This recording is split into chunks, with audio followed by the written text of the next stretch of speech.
Welcome to Real Flix Reviews. We're like a book club for people who hate reading. This week is theater picks. We did Batman vs. Superman, Dawn of Justice. We're doing the TV show The Colony, and we bring you movie news. This week we have Jonathan Charney, James Stevens, and Ryan Preston.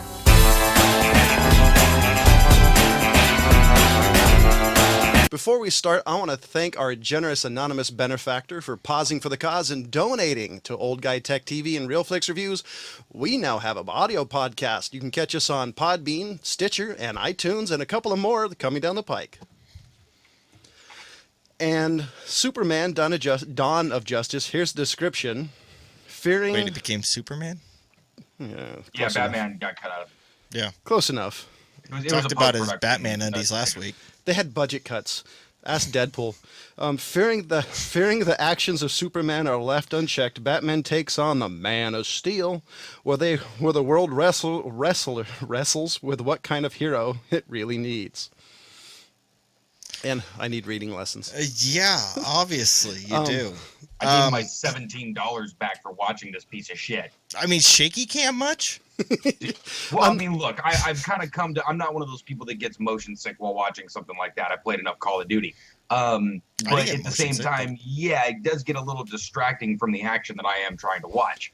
Did you notice how racist this film was? Why? No. Did you catch that? How No. terrible it was. I didn't The catch whole freaking kitchen scene. Oh. Every damn person's watching freaking Telemundo of Mexico, of all these people stuck and dying, and they're all speaking Spanish. It's like, dude, no, there are white people in the restaurant industry too. Yeah, they're the chefs. Sometimes. But yeah, that was a total racist part of the movie. I was like, Jesus, dude, you got freaking Lex Luthor only hiring migrants? Is he supposed to be Donald Trump now? I was going to say he had the hair Donald Trump used to have. And this, okay, that's another thing that pissed me off, is Lex Luthor was trying to be the Joker. Since when is Lex Luthor the Joker? See, seriously, what the hell was going on with the loony type of maniacal villainry? See, the only thing I was thinking of is they were trying to introduce him as the young, like, incredible genius, slightly insane... Like, not Joker level, but actually genius, and I think... But there's no businessman in him whatsoever. No. It's a complete reimagining, and it's terrible. That was actually my wife's horrible. major complaint, that he wasn't a bald old guy. I mean, whatever. Yeah, I he can was like understand 20 if years it's younger. young, but then you got an old Batman. You screwed with the timeline already. Yeah. I actually like the older Batman and younger Superman in this one. Me too, but in every iteration of it, they've known each other for a long-ass time. Yeah. Yeah, I mean, Batman didn't join the Justice League for 10 minutes and then retire. Yeah.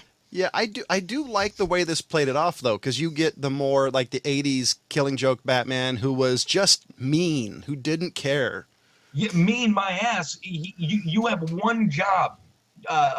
People making this movie, Zack Snyder, Batman doesn't kill anybody. Yeah.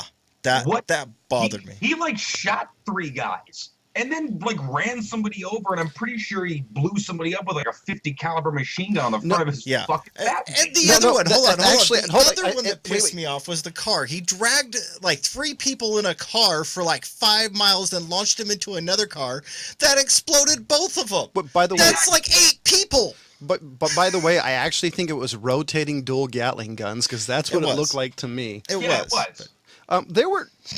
There were some things I did think was funny, like the opening scene with Bruce's dad. He looked like Nicolas Cage. I mean, okay, getting to that nonsense, how many times do we need to see an origin story? I don't give a shit if it's a dream sequence or not. Not to mention how many dream sequences were in this movie. Well, I need to watch what's going on, not the character's fantasy. This is not Inception. I actually, good point. I liked the origin story because it was just enough, even though everybody in the mom knows Batman, it was just enough to introduce his version of it and then move on. The main complaint I heard at how disjointed this movie is, because it goes from Superman to Batman to Batman to Superman, and it's ridiculous the amount of plot things they were trying to build at one time. And then, okay, the other one that really pissed me off is Batman's sitting at his computer decrypting the file. Then all of a sudden we go into an alternate universe. Thank you. What the hell hell was that? But and then hold on. No, he woke up and had some dude reaching at him with Lois is the key. It's like, what the? Well, see, What the hell? And then Lois wasn't the damn key. His mom was. Well, no, this is coming up from the comic Mama's book. boy. This is coming up from the comic book we've all been reading. I understand that, but they didn't No, follow look, any this plot to it. This is not coming. It's coming up from years and years and years. I think 75, if I'm not mistaken, years of Batman. That everybody knows the origin story. Everybody knows the rules. I don't give a shit who you are. An 80-year-old dude knows that Batman doesn't kill anybody. That's why he's a superhero. Well, we were actually talking about the dream sequence after, by the way, the announcing that Darkseid is there. You had that weird kind of boom mother box tunnel, boom tube, and that's where I actually liked that scene, even though I do think it was kind of throwaway and very ancillary. Yeah, it did kind nothing. Well, see, the thing is, I think it's going to tie into future movies. I think that's why you needed that. I think that was the only tie-in. The idea, but the way that Marvel did it, when they first started doing that shit, the reason that I got excited is because I thought, oh great, they're setting the precedent for DC to be able to do this in the future. I thought DC was going to have sort of their individual movies. Oh, they are to a thing. No. They threw like 3 or 4 characters into this one. Yeah, I think Aquaman, they threw Cyborg. They threw Flash. I actually think... And then obviously Wonder Woman, who I wasn't exactly a fan of her character either. I understand that she was hiding out, but Wonder Woman is a warrior. By the way, do you like it? I love the fact that apparently when it comes to women's armor in the DC universe follows the same rules as it does in RPGs. Yeah, for sure. A tactical One Piece. Yeah. Yeah, Gamergate all over again right here. I do kind of like the way they did this, because instead of doing what Marvel did by doing individual stories then a big movie, I think they're trying to do a little reverse. You know, they're doing a big movie, introduce some characters. I don't think it'll work. They blew their wad in this one. I mean, they made it like 2.5 hours of the most, like you said, disjointed of filmmaking. Apparently, they filmed so much for this movie, and I think it was sort of like the too many cooks in the kitchen kind of thing. You have all these things that you wanted to do, but they all don't make sense with each other. It's like there was no editor for this movie. Yeah, I agree with you on that one. I mean, there was so much like that this film. I'm looking over the notes I have. I got so much things that I have that are like completely wrong with this film. I mean, the ugliest Batmobile for one. That was like the worthless piece of crap. But and then an RC car. Yeah, then they kept the same theme with the plane. His Batplane, that looked like a piece of crap too. But on the other hand, I think this is a takeoff of trying to be more like the previous versions of Batman, where they had it more tied into reality versus, well, the other ones. Well, yeah, I mean, tied into reality when Batman's still doing the disappearing act. Yeah, I mean, and well, this one was a little bit more into the comic book cartoony universe than the Christopher Nolan's was. I mean, it's like they tried to pick from 4 different things. Obviously, the kryptonite gas thing was just a straight ripoff from Dark Knight Rises. But at the same time, it's like you take one kind of nifty thing about that story, but all the things that made that story great, you're just like, screw it, I just want the gas. Yeah, well, don't forget about ripping lines out of the Christopher Nolan's. I mean, there's just verbatim on some. There was only a couple things that I really thought that fit with Batman. One of them was that I liked the fact that he thought about his battle area for Superman and picked a non-populated area, a building that could be completely destroyed. I thought that was really well thought out. But then, I mean, they throw that right away with him leaving his freaking kryptonite spear there. Batman would never leave his toys lying around. No. And then the other one that really pissed me off is, I mean, all of a sudden Wonder Woman knows that Bruce Wayne is Batman. He never played that card with anybody else but Clark because he couldn't keep it away from him.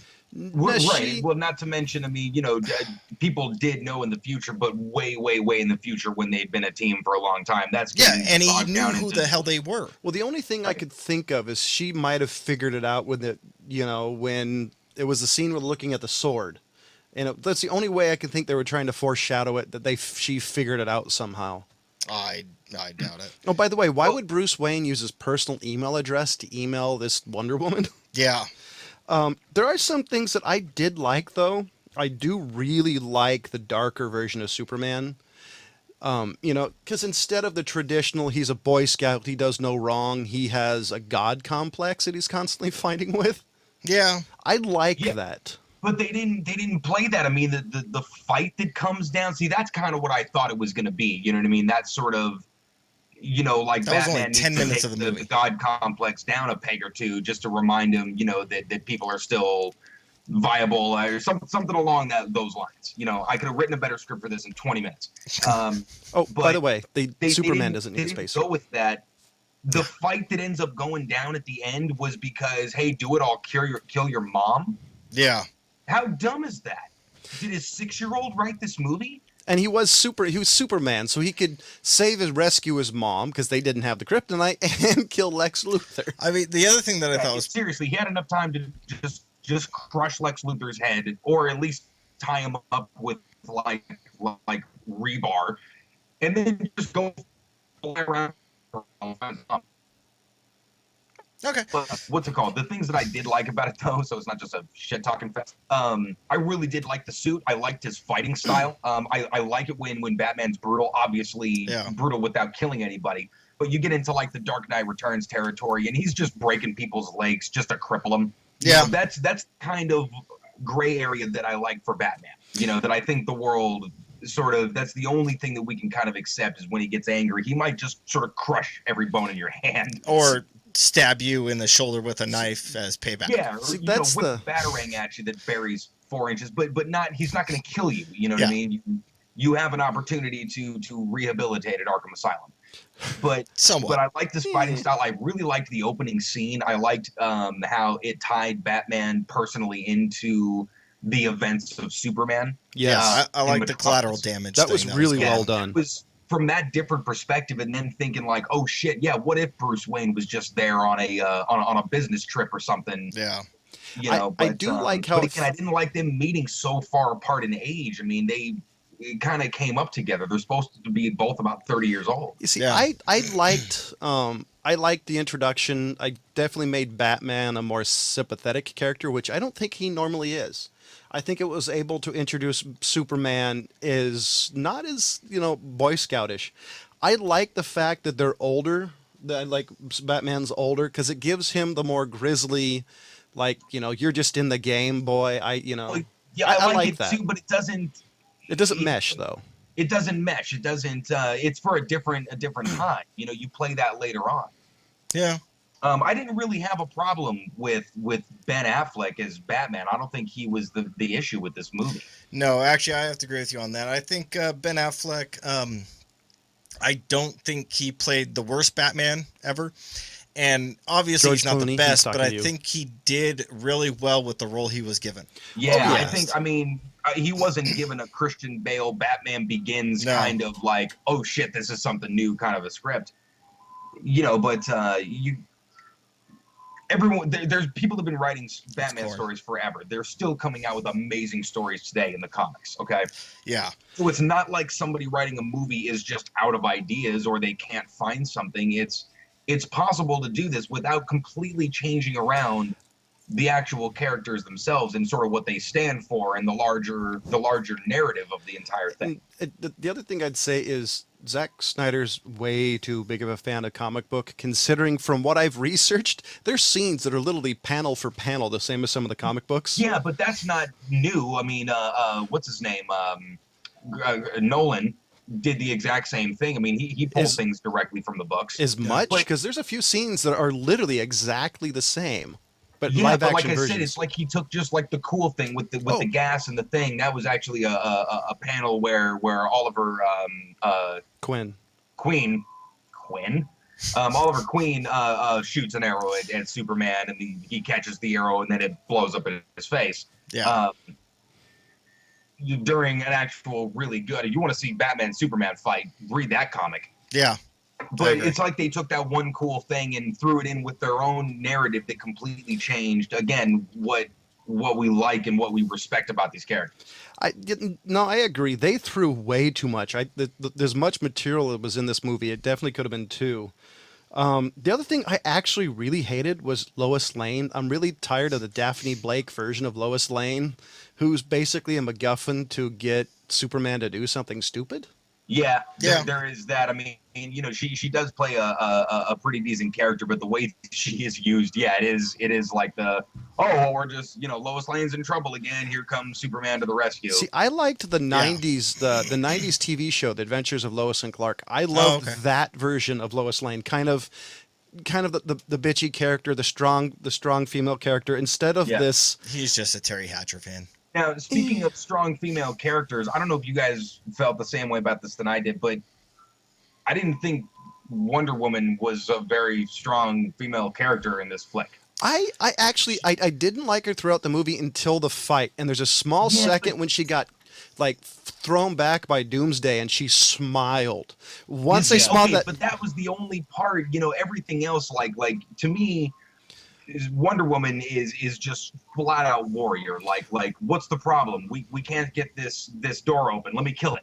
Yeah, Well, let I me see- cut its head off. see, I think this Yeah, is show or me cut its the head, I'll door's take it head off. Like literally would be her answer. Like, does the door have a head? I'll cut it off. Like, well, see, this is why I think they were trying to play off as this is Wonder Woman who's been around for a while, obviously. So I think they're playing. She's doing kind of the Clark Kent. This is the mild mannered version and the real version. I think they're playing up the dual identity way too much, except Yeah. for Batman, who's no longer. I really Bat- prefer the kind of sort of blissfully ignorant of the ways of mankind. Oh, yeah. Kind of Wonder Woman, where she's just like, why doesn't everybody here just fight? Yeah. Like she doesn't understand why people aren't like her. Well, the Yeah. funniest thing is the only person who didn't really have much of a secret identity was Bruce Wayne, because Yeah. he's supposed to be a playboy, and in this one, it's kind of obvious he's a fishy son of a bitch. I mean, he's disappearing. He's just Yeah. grouchy. He obviously doesn't care about going down to plant tech or retrieve tech in Yeah. costume or any kind of like, let me duck behind a pillar. Yeah. I'm just gonna walk into this restricted room. Oh, I'm looking for the John. The fuck, man. Worst move ever. Yeah. It's just ridiculous. It's like, oh, there's a strange woman that caught me. Let me chase her out the front door. This is not Batman. And Yeah. the other thing I want to know is what they do with the kryptonite that was sticking out of Doomsday. I don't know. Batman stuck it in his pocket. You see, this is that I actually agree. The one thing is Batman would have always left a small reserve of kryptonite because Batman doesn't trust anybody. He Yeah. doesn't even trust his butler. See, and that's obviously. the kind of Yeah. subtle things that I would expect them to catch on to by now when writing a Batman story, is those kinds of cool little, Batman always has a contingency plan, so to speak, Yeah. So before we come to an end, my only Hold on, Doomsday, It, waste of a character. They not even wasted, gonna go into that. wasted it. I'm letting it go. I'll say it's a waste. I do have more about it, but well, we'll have to do an addendum That's like additional another 10 episode. minutes on It's that like Darkseid coming into the story for 5 seconds and then getting killed. It's Yeah. like, no, you missed years of torment and battle and trying to anyway. So the only out of both these movies, the Superman and the Batman versus Superman, the only thing that came to mind is they need metahuman insurance. I want to see a sign for, did Superman destroy your building? Get meta insurance. Call Saul. Exactly. I can't imagine that insurance company being in business That's very long. stupid. Yeah. Well, they sell protection plans. So, Ryan, what do you give it? 1. Wow. This movie failed on just about every level that counts with me. James? This The one I'll give it is because I said in the beginning I'm going to hold my tongue and not talk shit about Batfleck until I see it. He was arguably the one of the cooler things is when he actually got to play Batman. I liked him, big, brooding, beating the shit out of people aside from him killing. James? I actually have to say this is seriously the worst Batman in over a decade. Yeah, I'll And give you I that. actually mean that. I looked up the times, and this is the Yeah. worst Batman in over a decade. So what do you yeah. give it? Have It's a no 1 out fear, of 5. Joel Schumacher. You still own the title. Yeah. So Because you set the bar so high that it would be abysmal if somebody could beat you. they need, Yeah. if you haven't seen it, look up Bat Nipples. I won't be so bad. I'll give I it won't a- be so bad. I'll give it 1.5. Yeah, I'd say because I saw it twice, Oh, And he paid both times. yeah. Walked out the first time. Shoot, you know what? I'm gonna go home and read comics. This is bullshit. It was, so here's the thing. When it comes to actually staying true to the story, it's a 1, maybe a strong 2. More likely a 1. And as far as entertainment factor, I saw crap blow up. Batman killed things, which is kind of odd. So I'll give it a 2 out of 5. What, for the novelty? Pretty much. Yeah. I mean, rotating dual Gatling guns? That doesn't make it better. If you want to watch that shit, watch Rambo. There you go. I mean, there's YouTube channels dedicated to that. Go, just watch those. Rambo 4, for the record. First Blood was a really good movie. Yeah. The second and third one. If you want to watch Rambo with a sword, watch the third one. Exploding arrow tips. Yeah. Better than nipples on a costume. Oh, jeez. And for the record, if Batman actually did decide to make the decision to kill somebody, this is the last thing I'm going to say. If he decided, like, okay, gloves are off, we're killing people now. Hey, Alfred, we're criminals, let's kill people. I'm pretty sure he can come up with more efficient ways to do it than just shooting them. Yeah. Yeah, he wouldn't use a gun. So we're going to switch to the TV show before Ryan says anymore. Because we all know Ryan hasn't seen this. So it's like It's Council. Colony. It is Council. Colony is the name of it. It came out January. Was the pilot. It's pretty much what would happen if Homeland Security ran amok. That's what it seems like to me. It reminds me of the TV show Jericho combined with V, the old 80s TV show, honestly. So modern day 1984 kind of? Pretty Yeah, much is what it combined- seems like. I mean, combined it's with got, aliens, I'm thinking. It's got Sawyer from Lost and Lori from The Walking Dead. Okay. Yeah, she doesn't die in this one. I No That's- baby that's zombie nice popped of into her belly or anything I like didn't that. really enjoy this movie. This TV show. I actually fast forwarded it through because it was kind of, well, this is obvious. This is obvious. Oh, this is when she'd and Jim, the guy who played Jim Brass in the original CSI is in there. Oh yeah. He's But in there. honestly, this TV show sucked. Yeah, I wasn't really blown away by it. I was kind of, eh. It's just another throwaway TV show for a waste of your time. And it was slow. Oh, did I mention it was slow? Holy crap. You could have made it 30 minutes and more entertaining. Yeah, not a very impressive pilot. New. So I want to jump on first of movie news. Wait, hold on. What are you doing now? Two things. Are we going to introduce what we're doing for next month when it comes to TV series? Don't we do that when we announce the damn movie?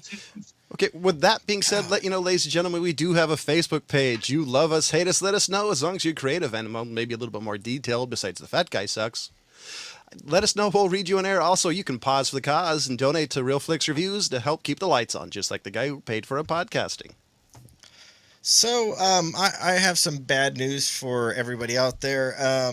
Tim Burton's representative actually came out and said the Beetlejuice sequel is a fraud. There were some people coming out that were saying that were claiming to be representatives of Tim Burton, and they lied. Way to go, James. You just made my girlfriend cry. Dude, I'm pissed too.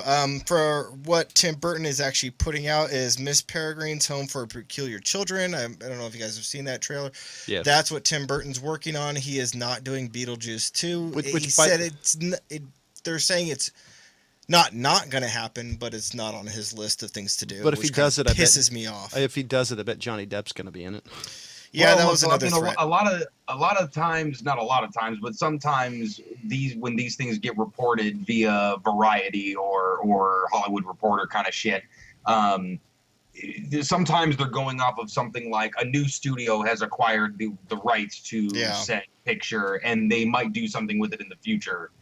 You know, there's a new opportunity for it possibly, and or it's news from like a guy who he says, "Oh, I'm a grip on insert movie here," when the guy's really a janitor in a backlot that has been used since the 30s type of thing. Or overheard a passing conversation. Yeah. I mean, you know, could be anything.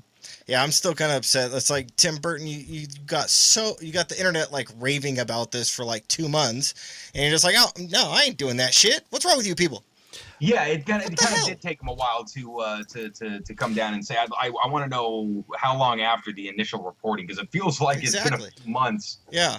And he just let all of us think that New Beetlejuice was in the works. See, in all honesty, I don't think that's a bad thing on his end, because I think he could really help gauge how much people want it. I mean, is it just the fanboys and girls saying, "Oh, I want this," or is it more a segment of society? So I could see there was a lot of this got enough press that I could see him deciding to make it. You know what, John? Man, you might have even stumbled across something here. I honestly think that it's not above a studio or even an individual to throw something like that out there. Some fake trailer. Hey, kid who mows my lawn, go make a website dedicated to Beetlejuice 2, just to take the pulse. You know, how many Facebook likes does this shit get? How many retweets? And then kind of judge from there. Like, okay, do I have a market anymore? Yeah, exactly. Yeah. And I'm gonna go to movie news, and everybody's favorite everybody's favorite admiral is now dead. Admiral Akbar, the actor, died. The actual voice actor for it. It's no longer a trap. No, it was a trap. Being born is a trap. It's a death sentence, people. This is true. And so we've got some. Well, he will be missed and forever quoted. Yes. Yes. And for the new Blade Runner sequel, Robin Wright and Dave Bautista have been quoted as being in the new movie. That'll tell you. Am I the only one that really likes Dave Bautista as an actor? I hope he's a better actor than he is a wrestler. I mean, see, that's the thing is wrestlers. For the couple of examples that we have, let's leave out John Cena. We have Hulk Hogan, we got Dwayne Johnson, and now we have Batista. Wait. You've got to leave out Hulk Hogan. I love Hulk Hogan, but Urban Commando, come on. I mean, dude, that was awesome as a kid. That was at the time when nobody was taking it seriously. I mean, obviously somebody like Dwayne Johnson or The Rock was a more than average charismatic human being. So pretty natural that he went. But I mean, he's become like a really, really amazing actor. And Batista, just from Guardians of the Galaxy, I was just kind of thrilled to see him like dissolve into that guy. Yeah, that was really cool. So I agree. I'm looking forward to seeing what movies he gets into. I mean, I liked Blade Runner, aka seen last week, so I want to see how they do what he plays. Shit. And the other thing is Deadpool is the world's highest grossing R-rated movie. I love that. It makes me so happy. Yeah, just past Caligula. Which version? So I'm actually excited. Maybe we're going to start getting more R-rated movies instead of these PG-13 shit shows because they want more people to see it. Well, I think the audience put their money where their mouths weren't in this particular case. Like basically, you had this vocal minority of sort of the usual.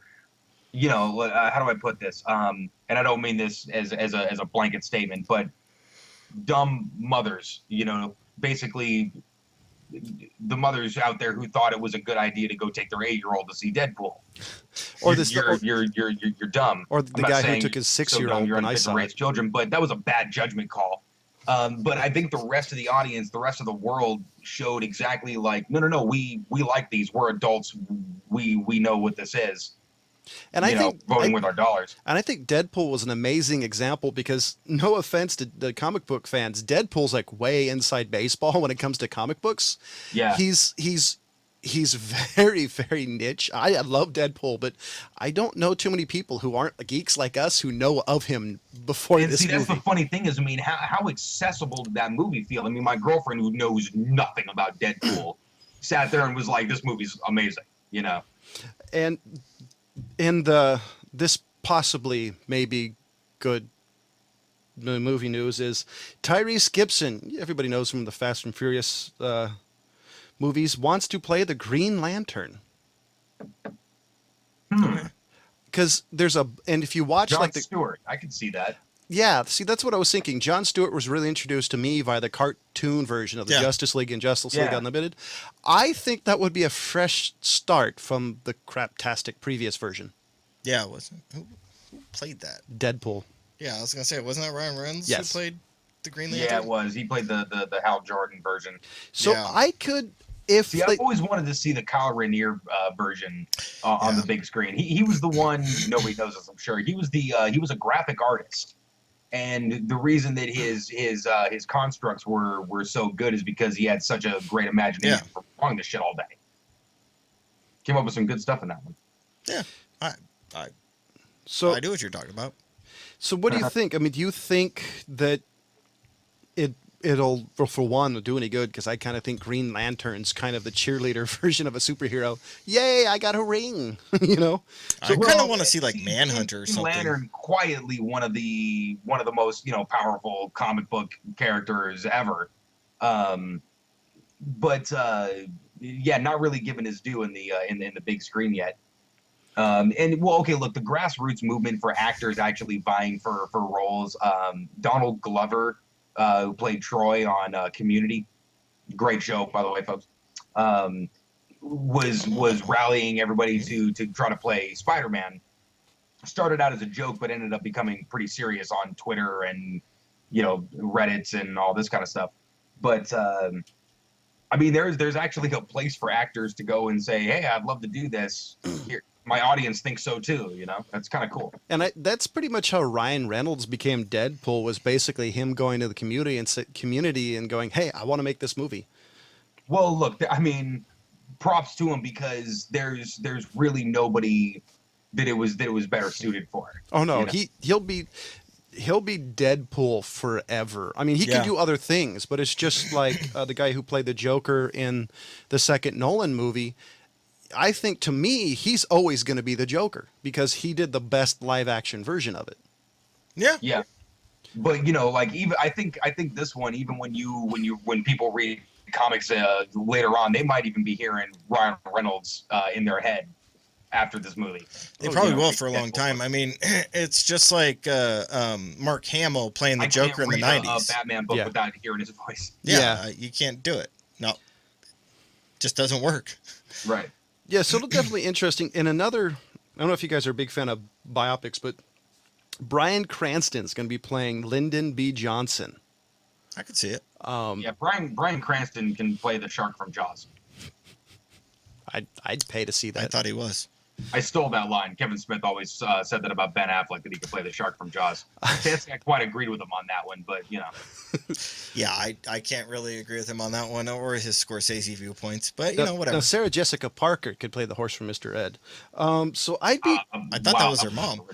Yeah, that was an old joke. I think she was related. So I'm not a big fan of presidential biopics, but I kind of want to see this one.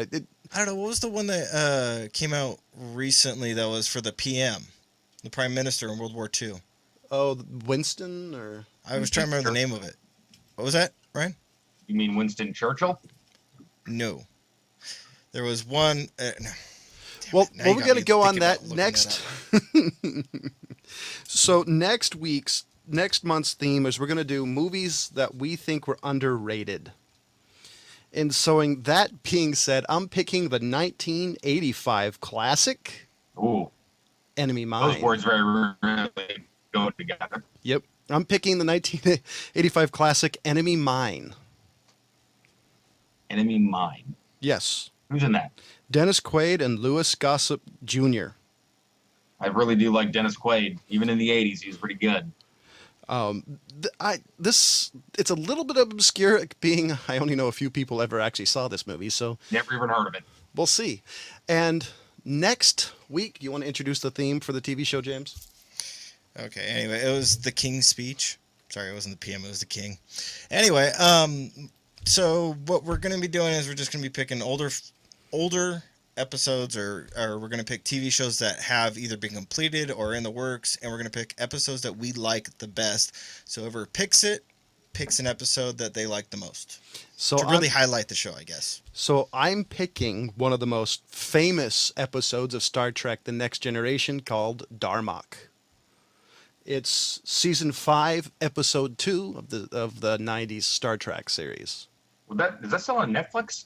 Yes, I think so. It is. Okay, so as of this recording, you might still be able to find Next Gen on Netflix. So it's season 5, episode 2, and I gave Batman vs Superman a 2 out of 5. James gave it a 1 out of 5. Ryan gave it a 1 out of 5. Next week is season 5, episode 2 of Star Trek: The Next Generation, and as always, see you next week.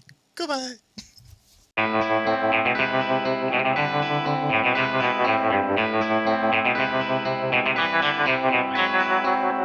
Thank you.